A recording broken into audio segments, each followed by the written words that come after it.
The college football playoff seems to have some issues before it gets off the ground here. You know, we're entering the expansion era, the 12-team era. And I've seen some people, Ross Dellinger most recently, writing some very fascinating literature on the old internet about what some of the hangups already are behind the scenes.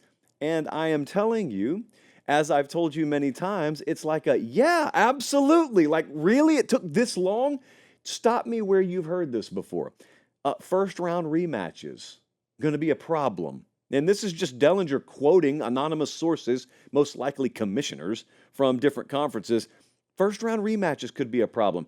Yeah, they could. Since 2014, if we plugged in the new format, since 2014, we would have had 7 first-round rematches of games that either happened in the regular season or as recently as conference championship weekend. And oh, by the way, that's not even to broach the whole 3-game threat, as I like to call it.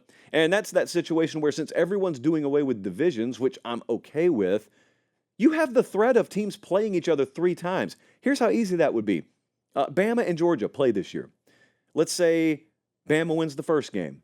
Let's say they face off in Atlanta. Georgia wins the second game. Whatever, I don't care. But both of them make the playoff. They could face off a third time. 3 times. Ohio State and Michigan. You're not even talking about long shots here. Ohio State and Michigan, not only are they going to play the last week of the season this year and for the first time potentially play again in the Big Ten title game because divisions are gone, they could play a third time in the playoff. So yeah, I'd call that a potential hang-up. Auto bids, by the way, here's another hang-up. That actually is the end of a sentence. Auto bids themselves are a hang-up because I hate auto bids. But some of you do support auto bids because I know what the proposal is on your side. I've listened to you guys. And you make sense. I just don't like it. The proposal, by the way, for auto bids is we got to make sure we let certain teams in from certain parts of the country for the sake of inclusion, or else it just becomes an SEC Big Ten Invitational. Well, yeah, that's where most of the good teams are. That's where most of the high-level teams are.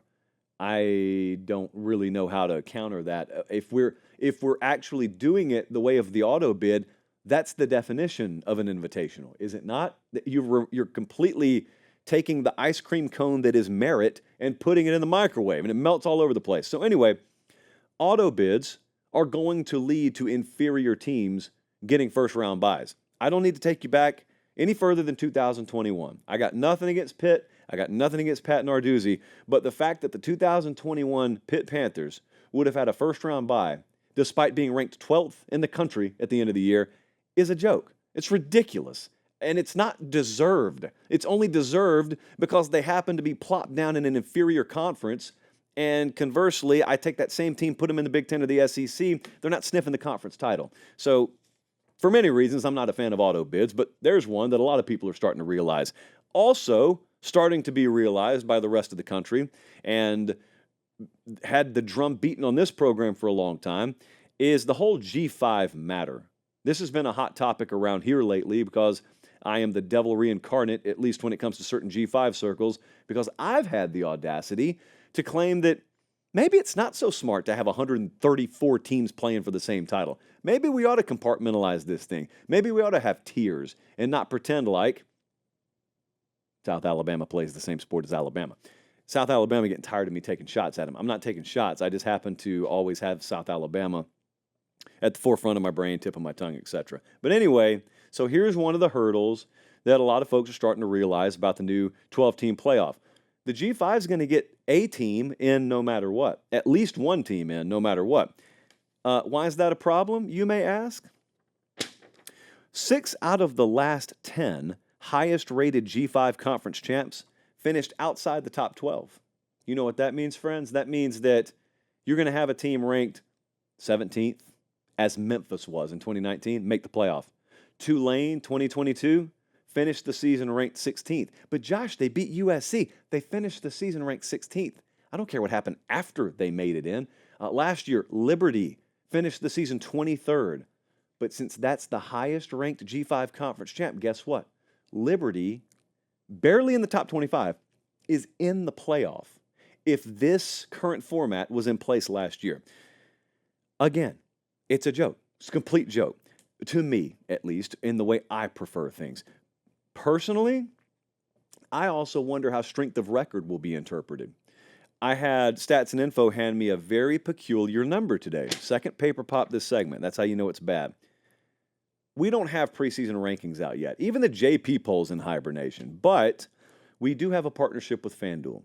And so I had FanDuel just kick me over the preseason odds to win the playoff. It's not perfect, but it's a fairly decent snapshot if you want to loosely, just kind of facially understand what the top 25 could look like this year.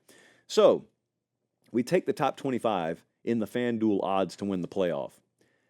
The SEC this year will have 90 matchups where their teams face top 25 opponents. The Big 12 will have 32 of those.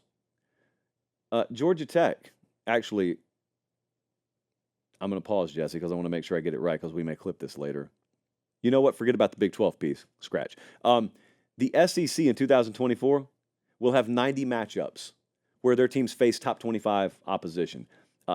Georgia Tech is the only other team in all of Power 4 that fits that description. You take the rest of the country, and there's only one team that faces at least 6 top 25 teams. I think that was the stat there. What a botchery of a stat that I delivered because I wrote it down wrong. 9 SEC teams, 9 of them this year, face 6+ top 25 teams. Georgia Tech's the only one outside of the entire SEC and the rest of the Power 4 that fits that description. So, yeah, some issues here, some issues, some hurdles. Now, I know my audience, and I know not all of you think that these are issues. In fact, some people think the fact that Pitt in 2021, despite being ranked 12th, would have had a first-round bye as a conference champ, they think that's a good thing because they think that incentivizes winning your conference. I think there are other ways to incentivize winning conferences. That's my personal opinion. But I digress. Secondly, you think it's a good thing that the G5 will have representation no matter how bad, relatively speaking, their conference champ is, highest-ranked conference champ. We just disagree on these things. It has happened before.